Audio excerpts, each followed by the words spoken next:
and alitumia madawa ilifika mahali they are not helping anymore, and I had been fighting with that to go to the gym, and I joined gym aanze kutrain, but alikuwa ananipeleka hivi na hivi na hivi na hivi, ananizungusha.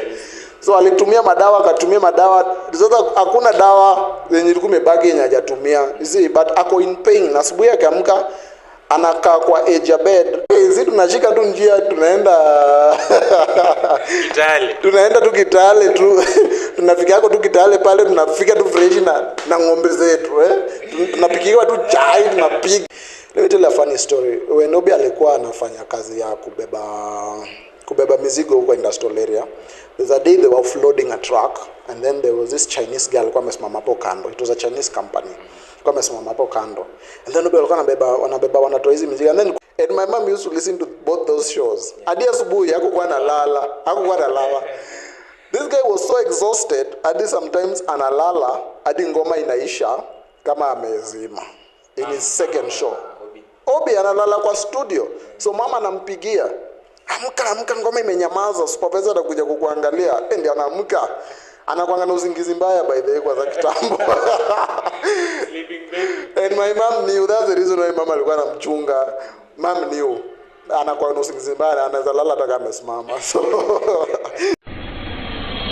welcome to my YouTube channel. My name is Martin Dean, and of course, being another day to smile, and also others are even morning.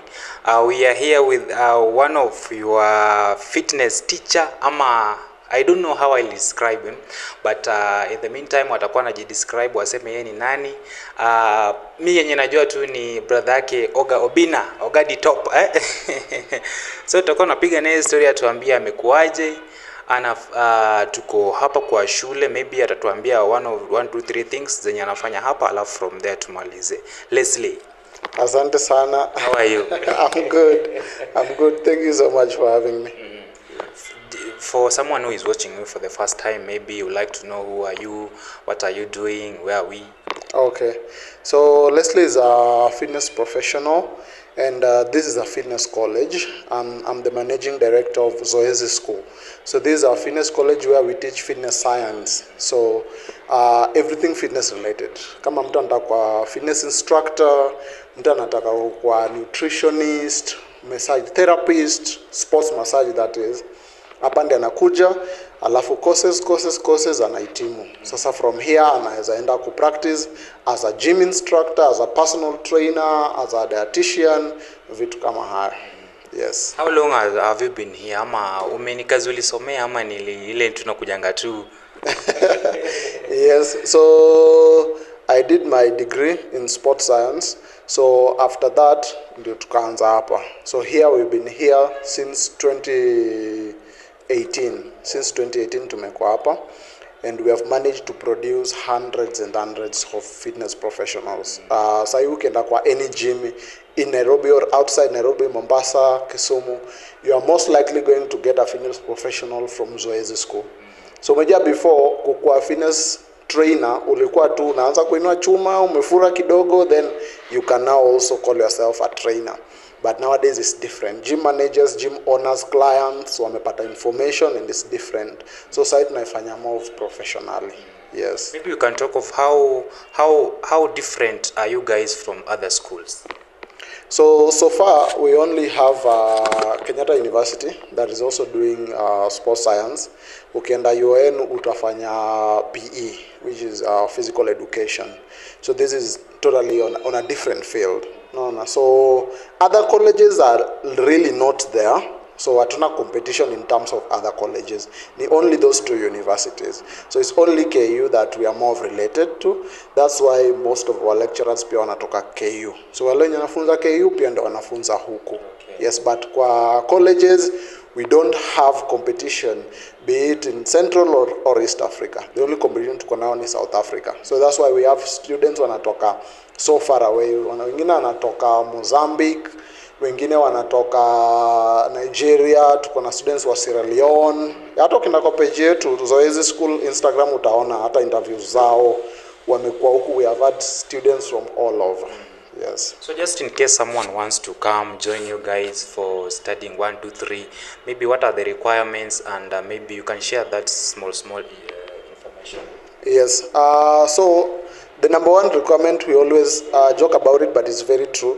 Lazima ukuwe na passion ya fitness. Kama una passion, hauwezani nayo. Because of course the training has to also be vigorous, so that ukitrain client, you know what exactly unawapea wafanye. Si tunawapea exercises zenyewe pia wenyewe huwezi fanya, you know. And then also we dive deep into anatomy and physiology, which is a unit that I teach. Anatomy and physiology, we basically talk about the human body and how it functions and the impact of exercise onto it. Tunaongea deep. When we talk about fitness, umejua mtu anafikiria tu unataka ku gain muscle ama ku lose weight. But fitness is deeper than that. We'll talk about the physiology of your heart. You know, we'll talk about different changes that are going to happen in the cardiovascular system during exercises. Tunaenda ku go deep and we'll look at complications that might happen na vitu kama hizo. So it's deep. So mtu akiwa passionate, they'll be able to go through with it na wamalize. But kama uko passionate, utafanya one semester na uone kama hii kitu hapana. Yeah, so we'll go deep into it. You know, kuna jukwe a fitness professional and you don't even know the scientific name of muscles. Hata ujui ziko wapi. So we're talking about insertion points, we are talking about how the muscles move and where they're located and all those type of things. So tuna go a little bit deeper. So the first requirement ni ukuwe na passion. The second one ni ukuwe na your KCC certificate with at least deep learning and above. Alafu our fee also is very fair.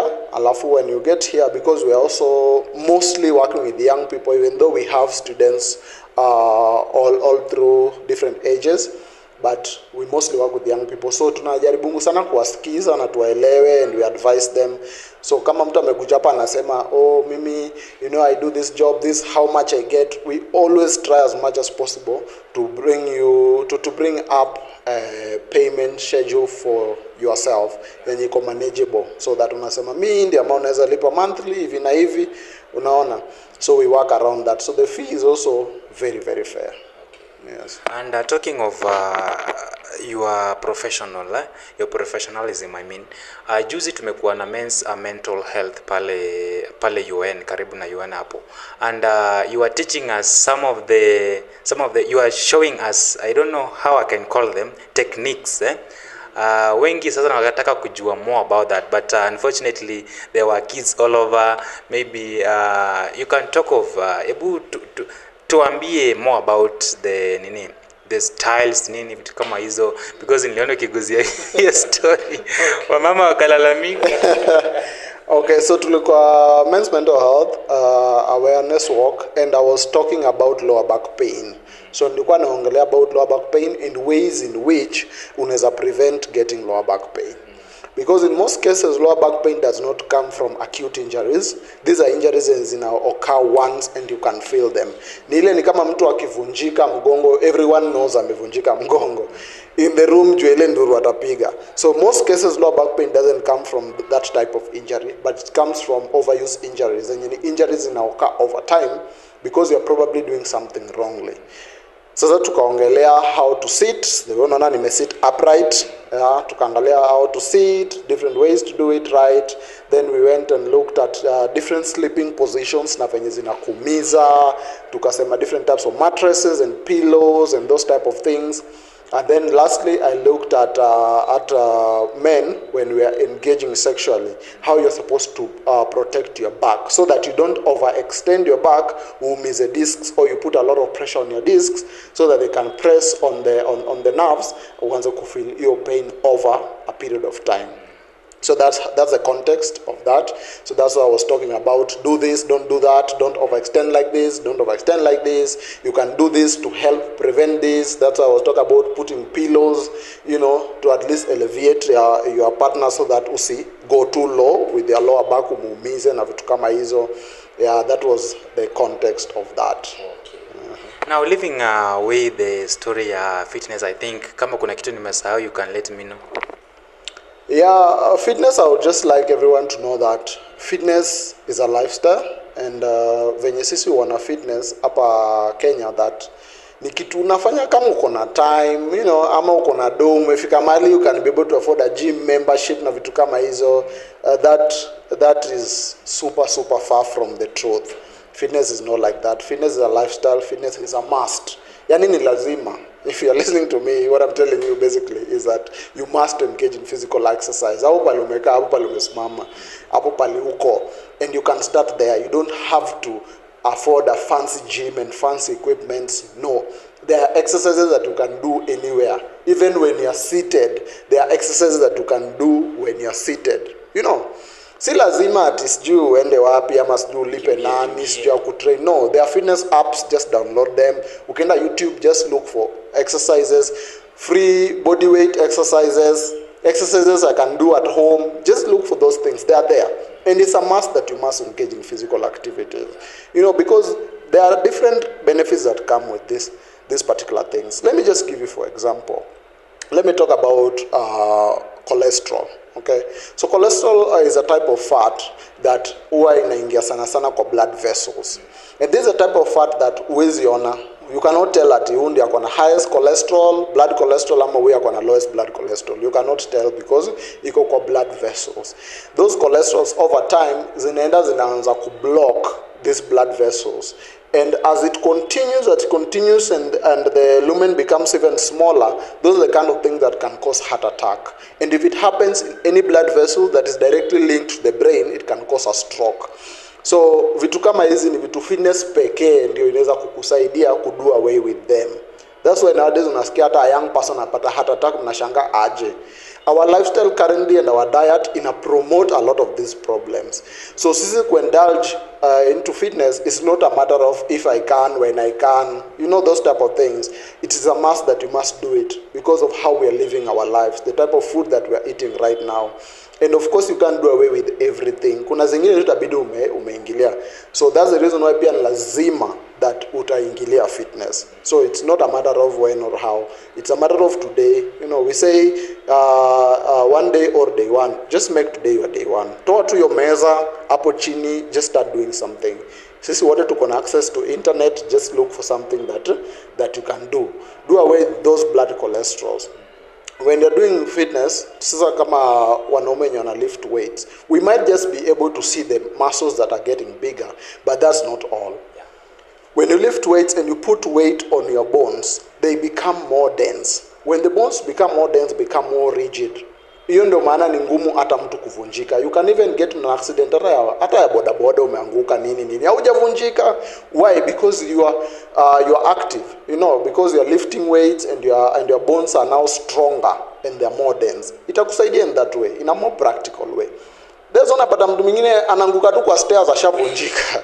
Atakuwa hapa nilikuwa na mop. You see, unavunjika aje ukimop. You see, someone might not understand that. Of course there are some other underlying conditions like osteoporosis that someone anaweza vunjika because akona such a condition. But even such conditions, it's only fitness that can manage them. Mtu akona arthritis, hakuna dawa ya arthritis, mtu azikudanganye. You see, meza hii usimeza hii, meza hii usimeza hii, no. My own mom has arthritis, and alitumia madawa ilifika mahali they are not helping anymore. And I had been fighting with her to go to the gym, and I joined gym anza kutrain, but alikuwa ananipeleka hivi na hivi ananizungusha. So alitumia madawa, akatumia madawa, sasa hakuna dawa yenye ilikuwa imebaki yenye hajatumia. You see, but ako in pain. Asubuhi akiamka anakaa kwa edge ya bed, anafikiria venye atashuka. You know, because of the pain. Inafika mahali huwezi osha hata handkerchief, mikono ni uchungu. You know, your knuckles are painful and all that. Hakuna dawa ya vitu kama hizi. But fitness is the only thing that can help you manage these things. Right now she's not under any medication and any pain at all. You know, ana uchungu yote ni kama ana arthritis. You see, arthritis is there, but it's well managed. So fitness is the only thing that can help with this kind of things. Do you know that right now almost 60% of men wamereduce sana in their sperm activity? Yani sperm count na sperm activity imereduce out of 60% of men.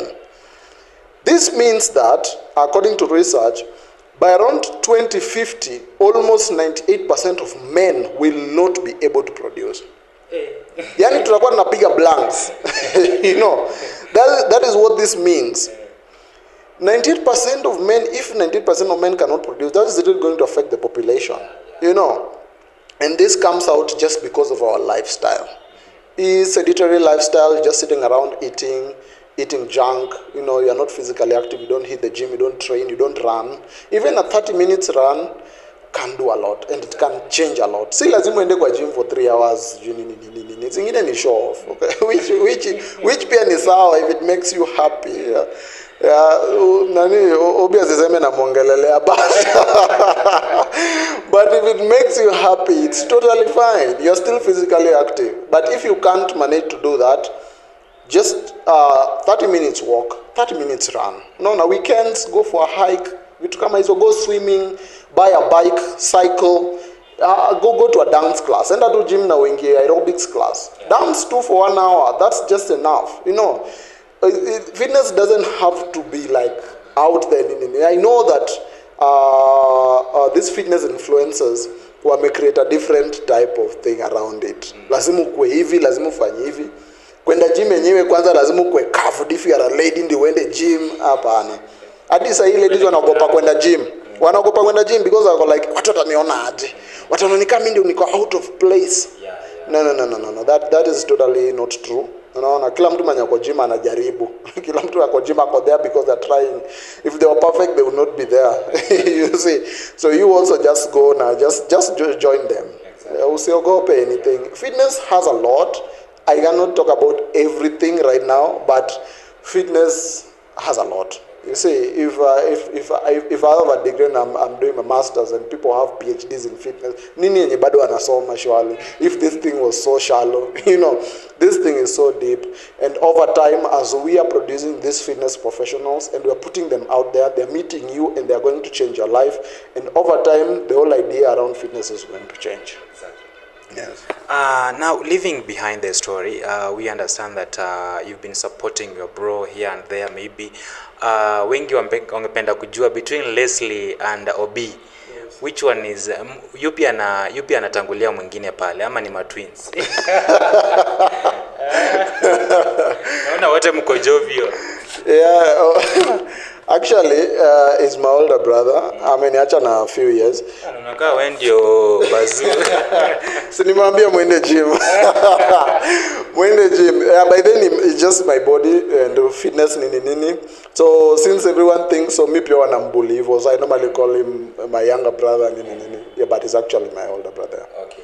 And you've been supporting your bro. Looking at the growth of your brother, it has been a huge growth, considering that amekuwa akitoka nyuma pole mpaka penye amefika. Did you ever thought that your brother can be where he is currently?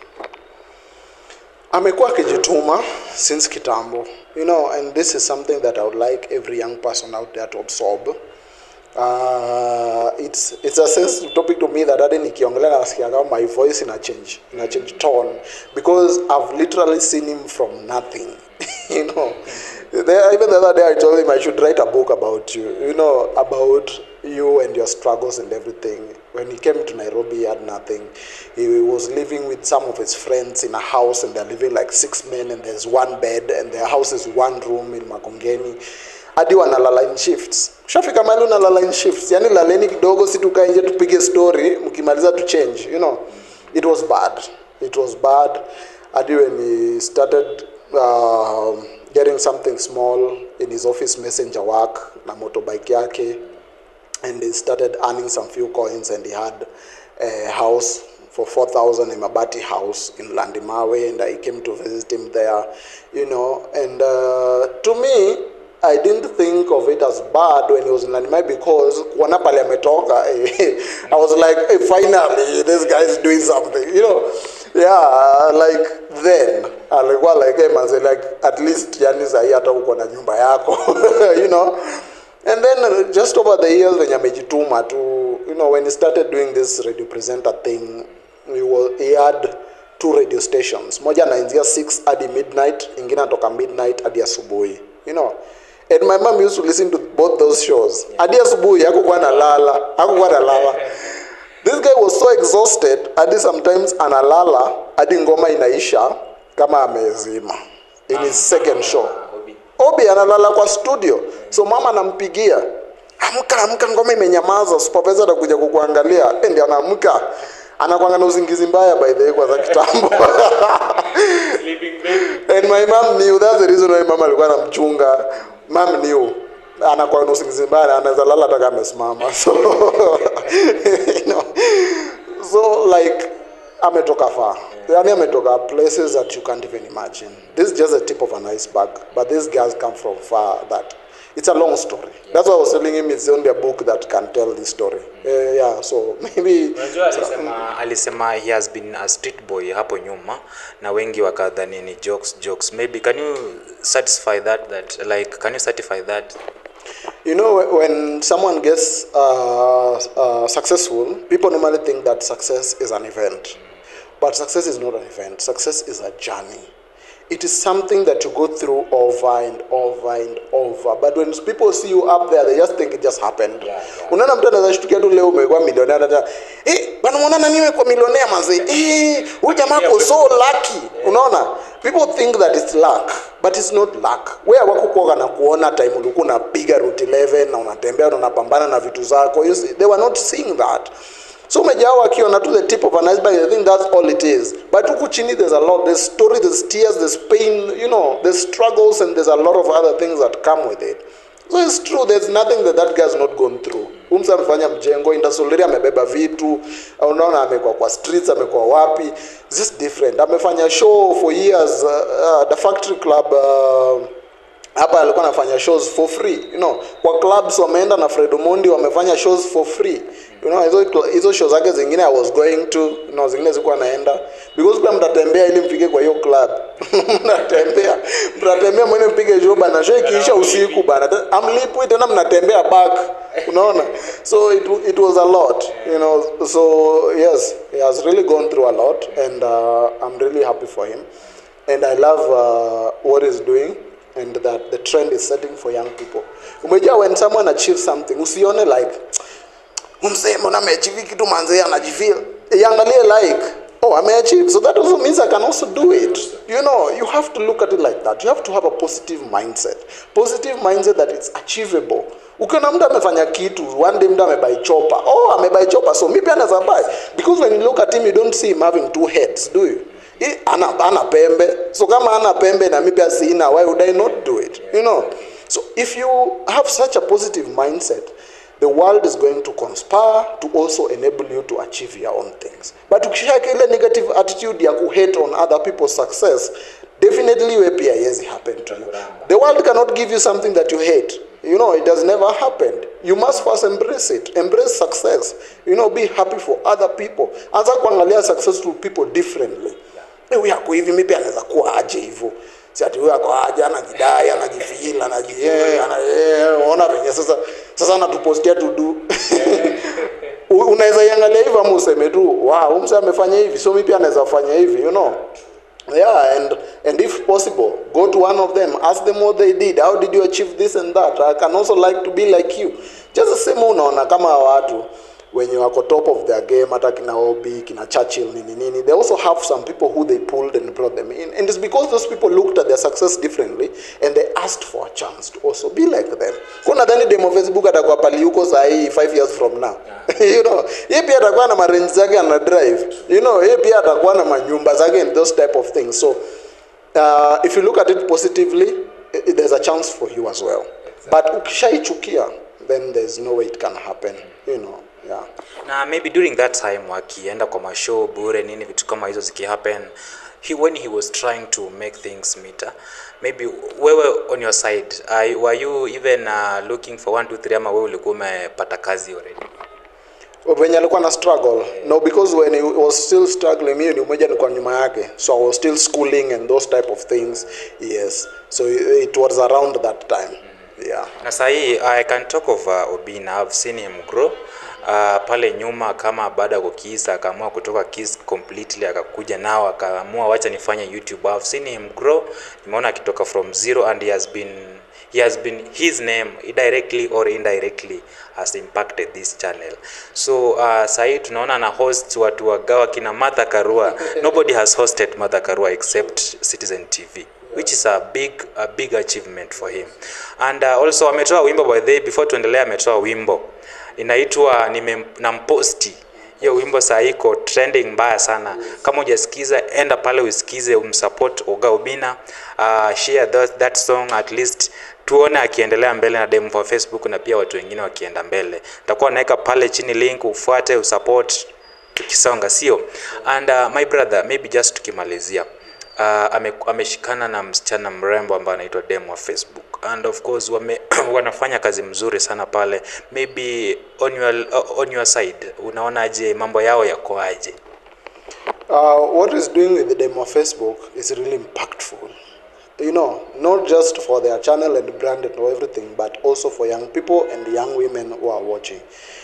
Mostly for entertainment industry, akunanga a lot of space for women. You see, because when you get in there, people want to exploit you. Yeah. It's true. Every lady who has been in the entertainment industry knows. You know, I've done events. I was an event manager. I've done events for a couple of times, and I know how it goes. You know, ukienda at a place unataka kuorganize event ama nini, even if you're a lady and you're a musician, kwanza producer atataka part yake. You know, manager wako atataka part yake. Every event mtaitaka, mwenye ako in charge ama the organizer atataka part yake. You see, so there's a lot of I want that. At the end of it, either you'll be used na uishe, ama mwenye decide to say, hiki tu sasa nimechoka nayo, but kwani sitawagawia nyi wote, you know, and you just decide to give up and leave that thing. So demo Facebook coming in and getting someone who's not a predator or looking to use her shows other men and other ladies that actually we can partner, you know, different genders, and we can just work for the growth of each other. Lakini tusiangalie design ya sasa wewe unanipea nini, you see, wewe unanipea nini, hebu twende hivi, ama kama utaki sitakupea hii show, sitakupea hii event, sitakupea hii, you see. So I hope and I wish that it's going to set a different mindset out there for this type of people, that wajue that we can come together and we can work together without thinking of I don't know what and I don't know what. Yes. Na hii talent ya usanii aligrow nayo ama I need to sit down naye na wewe mwenyewe sasa atuambie story yake one of these fine days if God willing. But now on your side, kwako alikuwa na hii talent ya usanii ama hii talent ya usanii hata wewe ukujua iko ndani yake? Yeah, in my family, I would actually take it back to my parents. My mom is also a singer. Alikuwa naimba kwa choir, waliimbia Moi Mtukufu Rais and all those, alikuwa anaenda State House and those type of things. So everyone in my family, number one, is musical. Everyone can sing in my family. Even yeah, even me, I have music out. I have music out. If you search to Leslie Daniel on YouTube, you'll see my music there.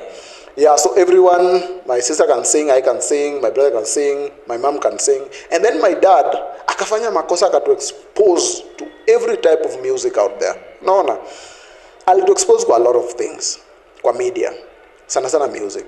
From Michael Jackson, Tina Turner, akatu nani, kina Celine Dion, akatuleta Africa, kina Madilu Systems. Like alituzungusha tu. So that is what we are consuming coming up. Alafu tukayabsorb. Even today, my dad says, I didn't know that whatever I was showing you guys would absorb it this much. You know, he says that all the time. But we absorb it. So from the get-go, everyone was singing. Obinna was singing for years before he started comedy. You know, and he already did a lot of music and collabos and everything. Even when he met with other people, kina Fred Mundi wakianza, they were doing music. You know, hakuwa anafanya comedy, you know. Comedy ilikuja tu baadaye juu ya njaa. So comedy ilikuja along the way. Ilikuja along the way huko akiwa zile ma club zao zenye walikuwa na walipu, you know. So when you get there umejua ukiperform 3 minutes ngoma yako imeisha. What else can you do? So the manager is like, mkitafanya something else unaweza wapea food. Wakaanza kucrack jokes man. So jokes ilikuja juu ya njaa, you know. So jokes ilikuja juu ya njaa over time through a creative. But even when growing up, it was extremely funny. Angefanya vines, make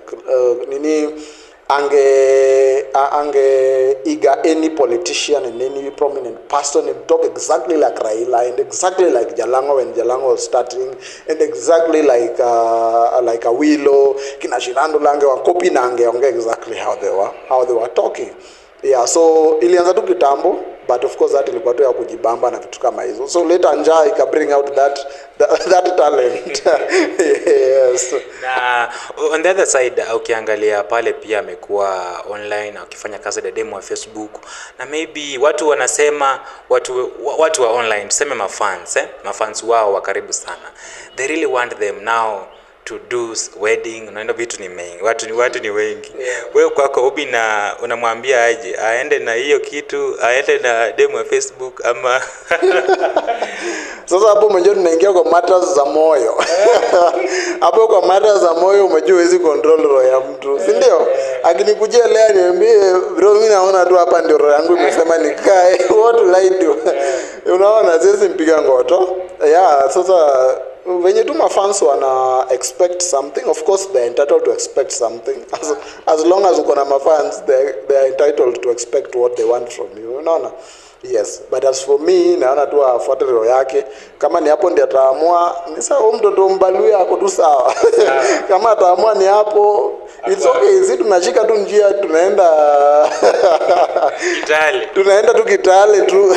Tunafika hapo tu Kitale pale, tunafika tu fresh na ng'ombe zetu, tunapikiwa tu chai tunapiga. Akiamua ni hapo tu. What can we do? Ndio. Tunabeba ng'ombe. Tunabeba tu ng'ombe tunaenda. Yes. Na Leslie nisaka kuuliza swali. Is Leslie having someone, maybe mtu amekumezea mate hapo anasema huyu Leslie huyu lazima nimtafute. So is Leslie married? I think right now nataka sana ku separate the professionalism, because umejua industry tu iko na mambo mengi. Industry ya fitness, it does a lot of things, you know, and napenda sana ile professional relationships na watu, putting aside the personal relationship. I don't want to drag my own personal relationship to work. That's how I've also survived being a teacher for more than 5 years. Unaona, ni ile kurelate na student as a student, you know, ama kurelate na client as a client inakuwa rahisi sana. But mkianza kuleta hizi complications, you here, you there, can I come here, can I come there, inaleta a lot of issues. Alafu mnasahau the whole point why you guys started having a relationship in the first place. So I've always really worked hard to put them separate. Yeah. Yes. Na maybe have you worked for someone like maybe amekuita nyumbani, like mtu amekuandika kazi ufanye fitness kitu kama hiyo?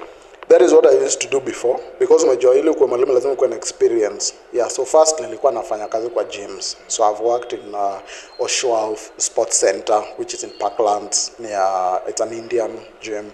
I've worked in Fit for Life gym, is what in Parklands Kitambo. It was a Muslim gym. You know, I've worked in also other gyms and other sports centers. And then after that, so you can start doing personal training. So I also did that, and I worked with a couple of clients, different of them, others or CEOs, whatever, they live where.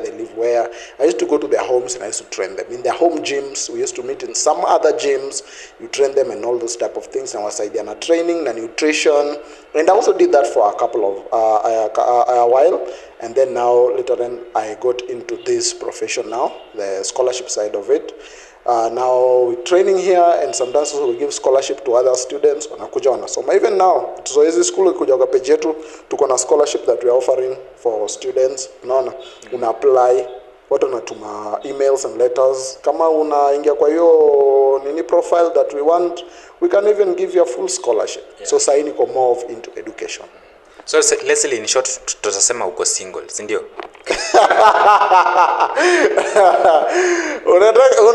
Unataka nitoke tu kwa mafuta niingie kwa moto, si ndio?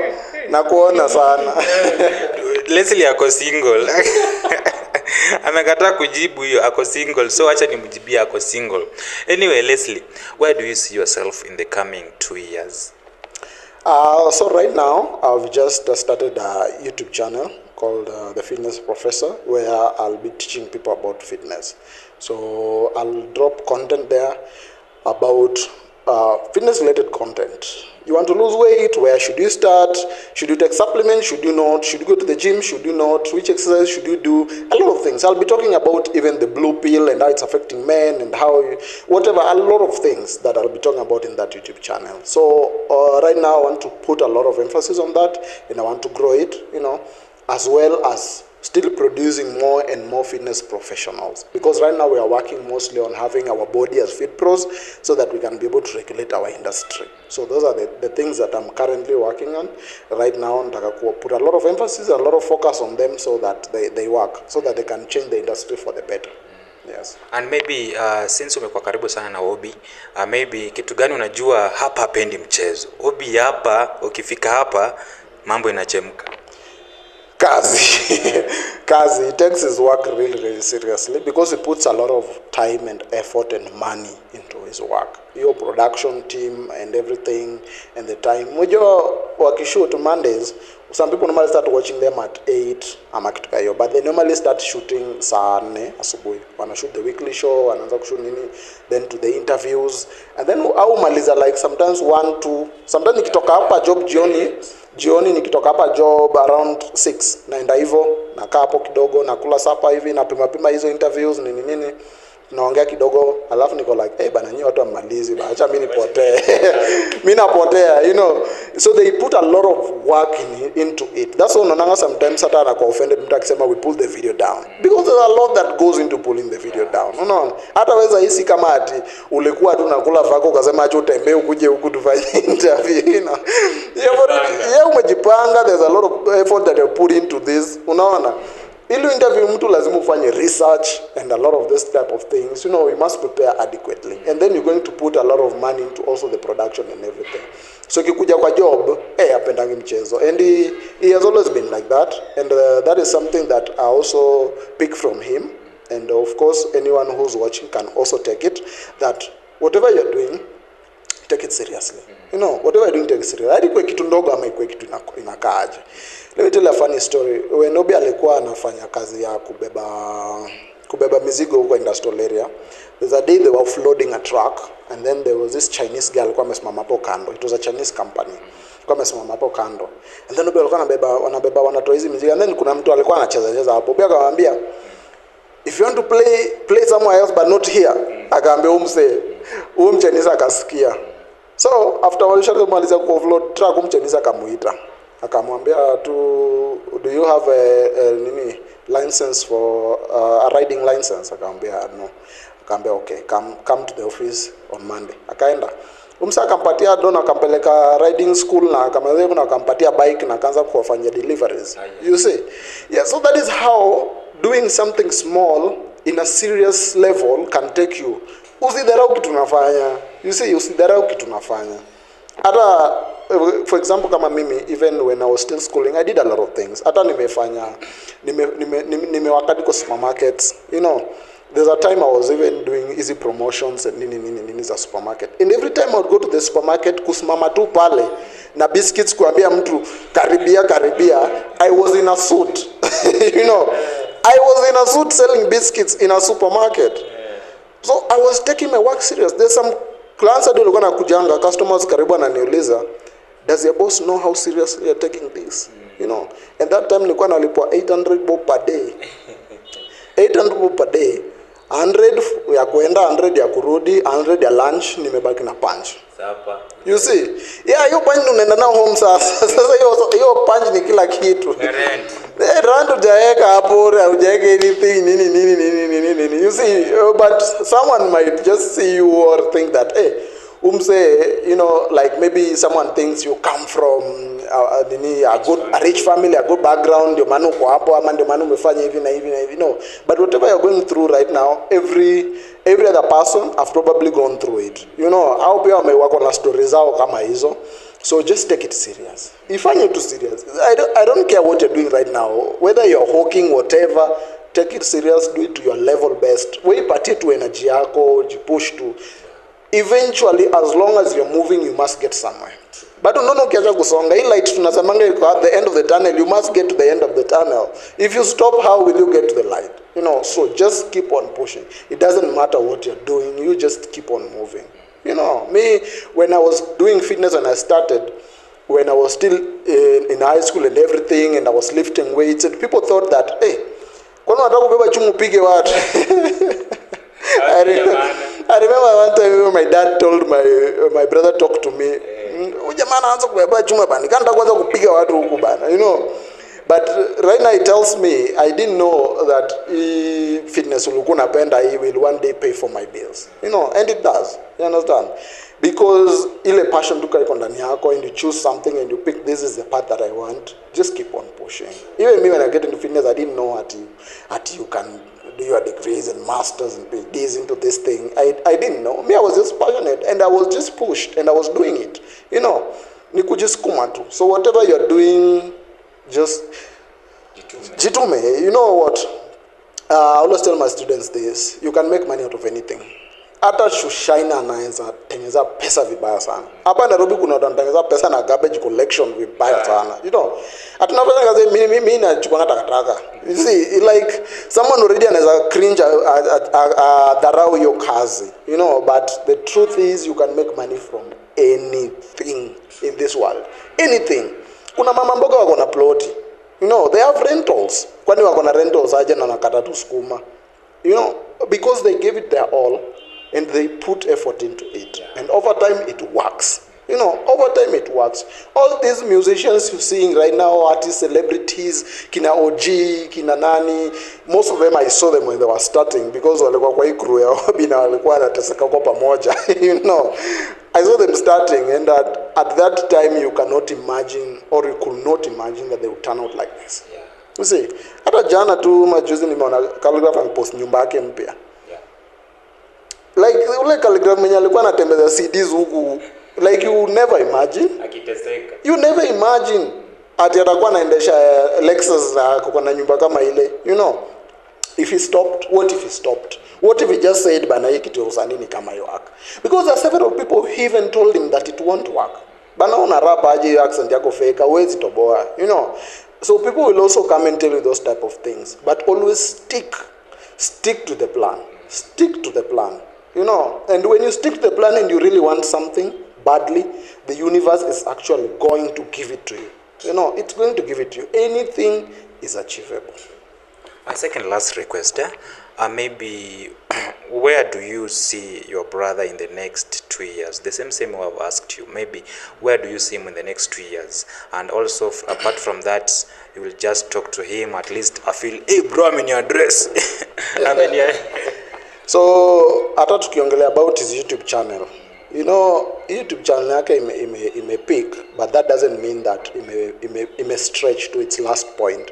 There's still a lot that can happen in this YouTube channel, you know, and this content creation thing. And when I talk to him, he has thousands of ideas. You know, he has thousands of ideas. Bro, na nikifanya hivi unaona aje, na nikifanya hivi, na nikiweka hivi, na nikipenduza hivi, you know. And some of the ideas that he has, I can't wait for them to actually come out and for people to consume them. Kuna zingine utaona tu kuna shtuko kwa like mtu alifikiria je kitu. You understand? Yes, so there's a lot that is still going on and there's a lot that is still coming. So it's still going to grow and grow and grow. And this all digital content creation thing. Umejua sahi ndio watu wanaanza kuichambua. You know, unaweza fanya nini huku kwa digital huku. You see?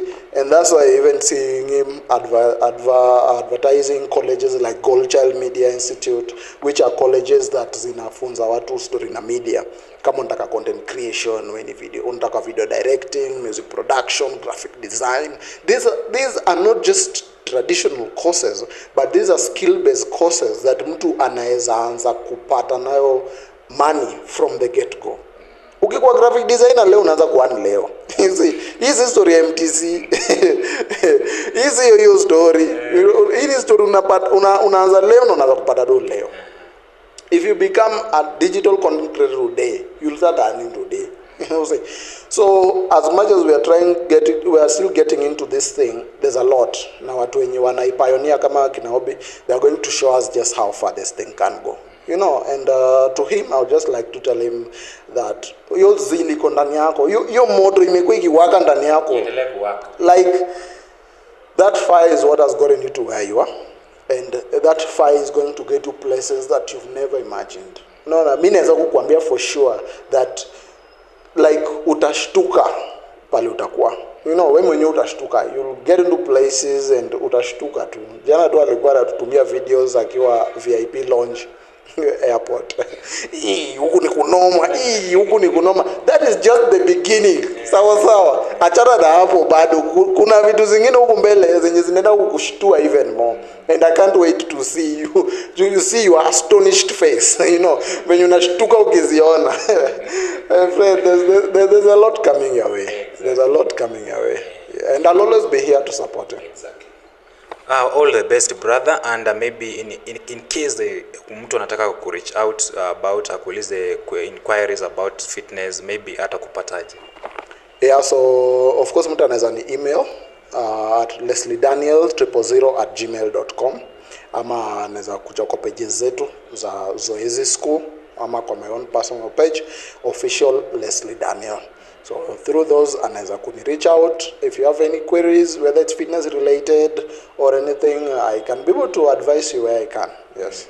Na namba ya simu? Namba ya simu italingana nini tuna discuss.